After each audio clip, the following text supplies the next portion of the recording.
अस्सलाम वालेकुम वरहमतुल्लाहि वबरकातुहू। मक्का से 150 किलोमीटर दूर एक बस्ती थी जिसका नाम बनु सआद था। हुजूर सल्लल्लाहु अलैहि वसल्लम की पैदाइश के एक हफ्ते के बाद बनु सआद की 10 औरतें अपनी अपनी सवारी लेकर मक्का की तरफ किसी दूध पीने वाले बच्चे की तलाश में निकलीं।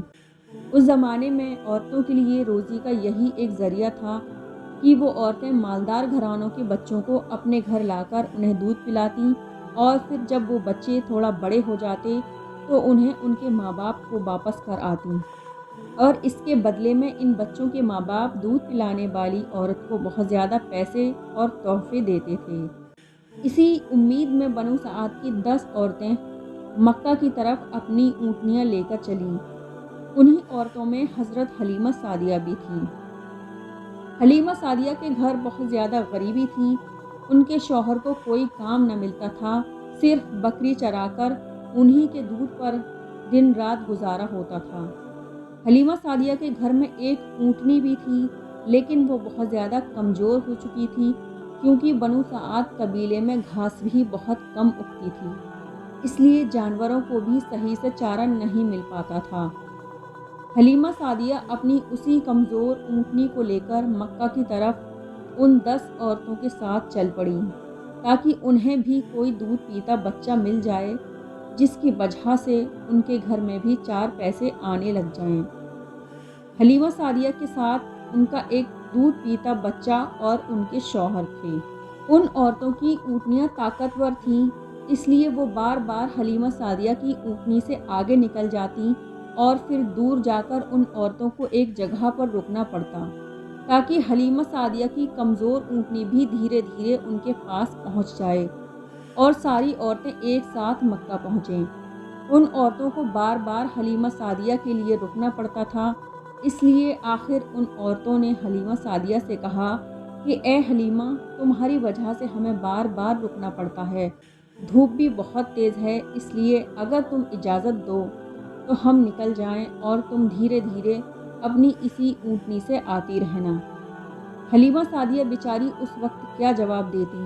उन्होंने कह दिया कि हाँ ठीक है, तुम लोग मेरी वजह से परेशानी मत उठाओ, जाओ तुम निकल जाओ, मैं अपने शौहर के साथ धीरे धीरे पीछे आ रही हूँ। 2 दिन के सफ़र के बाद 9 औरतें पहले ही मक्का पहुँच चुकी थीं और मक्का में जितने भी मालदार घराने थे उनके घरों से कोई ना कोई दूध पीने वाला बच्चा ले लिया था। रिवायतों में आता है कि ये 9 औरतें सबसे पहले हमारे हुजूर सल्लल्लाहु अलैहि वसल्लम के घर आतीं, लेकिन जब मालूम होता कि इस बच्चे का बाप नहीं है और ये बच्चा यतीम है तो वो उसे लेने से इनकार कर देतीं और कहती कि हम इतनी दूर सफ़र करके इसलिए आए हैं ताकि बच्चे के बाप से हमें कुछ पैसे और ख़र्चा मिल जाए। ये बच्चा तो यतीम है, इससे हमें क्या मिलेगा।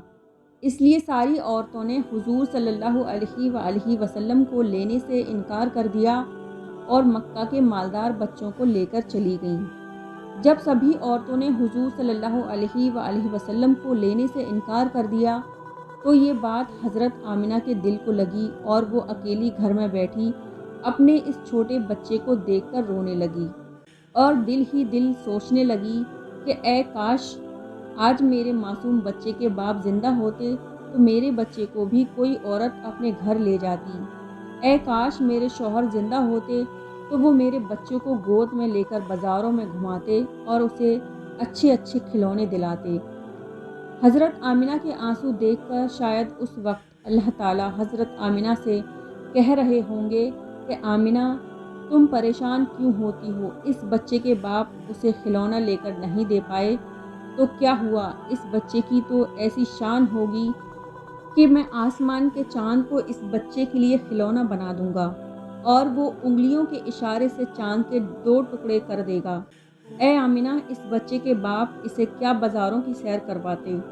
आने वाले वक्त में देखना, मैं इस बच्चे को आसमानों पर बुलाकर जन्नत की सैर करवाऊंगा। हज़रत आमिना खामोश परेशान बैठी थीं और शायद यही सब बातें सोच रही थीं। हज़रत अब्दुल मुत्तलिब को भी जब अपने पोते के बारे में ये खबर मालूम हुई कि किसी औरत ने भी मेरे पोते को कबूल नहीं किया है, सब ने लेने से इनकार कर दिया है, तो उनके भी दिल पर एक चोट लगी और दिल ही दिल में सोचने लगे कि काश मेरा बेटा अब्दुल्ला ज़िंदा होता तो आज मेरे पोते को भी ये दिन ना देखना पड़ता। शाम का वक्त हो चुका था।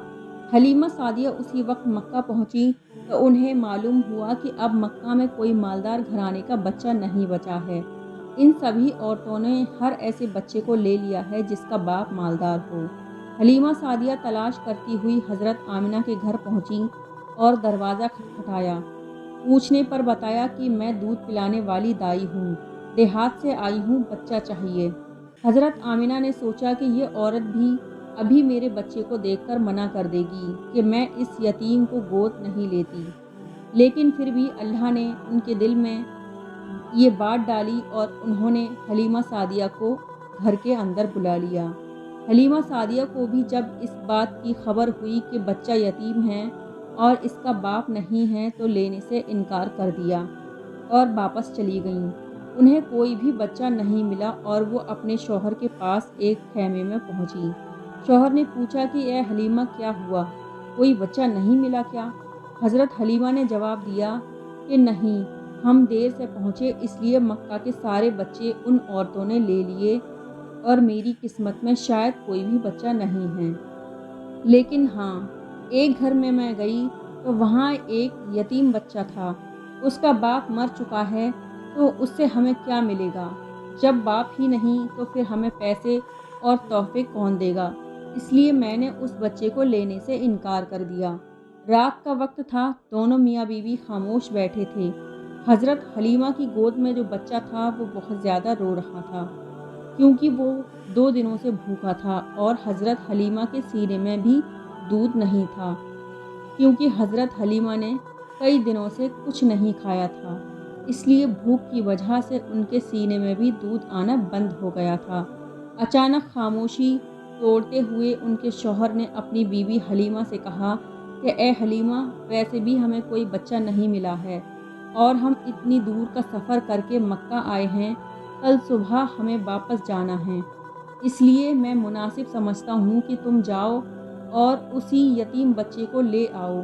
चलो, हमें कुछ पैसे नहीं मिलेंगे तो क्या हुआ, कम अज़ कम अल्लाह की तरफ से कुछ सवाब ही मिल जाएगा कि हमने एक यतीम बच्चे को पाला। खाली हाथ घर लौटते हुए मुझे अच्छा नहीं लग रहा है। हज़रत हलीमा ने कहा कि बात तो आप सही कह रहे हो, ठीक है, मैं अभी जाकर उस बच्चे को ले आती हूँ। और फिर हज़रत हलीमा बीबी आमिना के घर पहुँची। ये देखकर हज़रत आमिना बहुत खुश हुई कि चलो, मेरे बच्चे को किसी औरत ने कबूल तो किया। हज़रत हलीमा ने फरमाया कि ज़रा मुझे वो बच्चा तो दिखलाओ। हज़रत आमिना ने ज़मीन पर लेटे एक बच्चे की तरफ इशारा किया। उस वक्त हुजूर सल्लल्लाहु अलैहि वसल्लम के ऊपर एक कपड़ा पड़ा हुआ था। हज़रत हलीमा ने जैसे ही वो कपड़ा हटाकर हुजूर सल्लल्लाहु अलैहि वसल्लम का चेहरा देखा तो उनका दिल धक से हो गया। हुजूर सल्लल्लाहु अलैहि वसल्लम ने मुस्कुराते हुए हज़रत हलीमा की उंगली पकड़ ली। ऐसा खूबसूरत बच्चा और उसकी इतनी प्यारी मुस्कुराहट देखकर हज़रत हलीमा खुद पर काबू न कर सकीं और इस बच्चे को गोद में उठाकर सीने से लगा लिया और उसे प्यार करने लगीं। बच्चे को सीने से लगाकर हज़रत हलीमा को ऐसी ठंडक महसूस हुई कि जो उन्हें सारी ज़िंदगी में नहीं मिल सकी। फिर हज़रत हलीमा ने कहा कि मैं इस बच्चे को ज़रूर लूँगी। हज़रत आमिना ने खुश होकर अब्दुल मुत्तलिब को बुलवाया और कहा कि एक औरत बच्चे को लेने आई है। ये सुनकर अब्दुल मुत्तलिब भी बहुत खुश हुए और जल्दी से पहुँचे। हज़रत हलीमा ने पूछा कि तू किस कबीले से है? तो उन्होंने जवाब दिया कि बनु सआद से हूँ। फिर पूछा कि तेरा नाम क्या है? तो फरमाया कि मेरा नाम हलीमा सादिया है। ये सुनकर हज़रत अब्दुल मुत्तलिब ने खुश होकर कहा कि वाह भाई वाह, नेकी और सादगी एक साथ जमा हो गई। उन्होंने हज़रत हलीमा की तारीफ़ की और फिर फरमाया कि तुम मेरे बच्चे को ले जा सकती हो। हज़रत हलीमा जब बच्चे को लेकर आगे जाने लगी तो रुक कर हज़रत आमिना से कहा कि ए आमिना, मैं देहात की रहने वाली हूँ, मैंने आज तक इस जैसा खूबसूरत बच्चा देहातों में नहीं देखा। हज़रत आमिना ने कहा कि ए हलीमा, तुम देहात की रहने वाली हो और मैं शहर की रहने वाली हूँ, मैंने आज तक इस जैसा बच्चा शहरों में भी नहीं देखा। حضرت عبد المطلب پاس ہی کھڑے تھے۔ انہوں نے کہا کہ اے حلیمہ، تم نے دیہات میں ایسا خوبصورت بچہ نہیں دیکھا، اور اے آمینہ، تم نے شہروں میں ایسا خوبصورت بچہ نہیں دیکھا، اور میں ملکوں کا سفر کیا کرتا ہوں، میں نے ملکوں میں ایسا خوبصورت بچہ نہیں دیکھا۔ اگر اس وقت حضرت جبرائیل موجود ہوتے تو شاید وہ یہ کہتے کہ اے حلیمہ، تم نے دیہاتوں میں ایسا خوبصورت بچہ نہیں دیکھا، اور اے آمینہ، تم نے شہروں میں ایسا خوبصورت بچہ نہیں دیکھا، اور اے عبد المطلب، تم نے ملکوں میں ایسا خوبصورت بچہ نہیں دیکھا، اور میں جبریل ساری دنیا کا چکر لگاتا ہوں، میں نے ساری دنیا میں ایسا خوبصورت بچہ نہیں دیکھا۔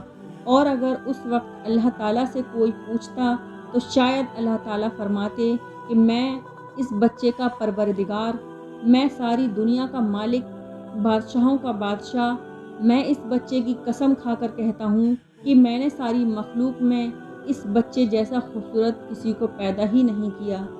حضرت حسان نے ہمارے حضور صلی اللہ علیہ وآلہ وسلم کی تعریف کرتے ہوئے ایک بار فرمایا تھا کہ اے ہمارے حضور صلی اللہ علیہ وآلہ وسلم، آپ سے زیادہ حسین میں نے کسی کو نہیں دیکھا، اور آپ سے زیادہ خوبصورت انسان کسی عورت نے نہیں پیدا کیا۔ آپ تو ہر برائی سے پاک کر کے پیدا کیے گئے، آپ تو بالکل ویسے ہی پیدا کیے گئے جیسا آپ کو ہونا چاہیے تھا۔ حضرت حلیمہ سعدیہ حضور صلی اللہ علیہ وآلہ وسلم کو گود میں لے کر اپنے شوہر کے پاس پہنچیں۔ رات بہت زیادہ ہو چکی تھی، بھوک بھی بہت زیادہ لگ رہی تھی، وہ چھوٹا بچہ بھوک سے رو رہا تھا۔ حضرت حلیمہ نے حضور کے بارے میں سوچا کہ اس چھوٹے بچے کو اپنے سینے سے دودھ پلا کر تو دیکھوں، شاید ایک دو قطرہ دودھ اس بچے کو بھی مل جائے۔ حضرت حلیمہ نے جیسے ہی حضور صلی اللہ علیہ وآلہ وسلم کو اپنے سینے سے لگایا تو ان کے سینے میں دیکھتے ہی دیکھتے دودھ بھرتا گیا، اور حضور صلی اللہ علیہ وآلہ وسلم نے پیٹ بھر کر دودھ پیا۔ پھر اس دوسرے بچے نے بھی پیٹ بھر کر دودھ پیا۔ حضرت حلیمہ اور ان کے شوہر یہ دیکھ کر بہت حیران تھے کہ آخر یہ سب ہو کیا رہا ہے۔ پھر حضرت حلیمہ نے اپنے شوہر سے کہا کہ آپ یہ برتن لو اور باہر ہماری جو اونٹنی کھڑی ہے اس کے تھنوں میں جا کر دیکھو، شاید تھوڑا بہت دودھ نکل آئے تاکہ ہم لوگ بھی دودھ پی لیں اور ہماری بھوک مٹ سکے۔ شوہر برتن کو لے کر اس کمزور اونٹنی کے پاس پہنچے تو دیکھ کر حیران رہ گئے کہ اس اونٹنی کے تھن دودھ سے بھرے ہوئے تھے۔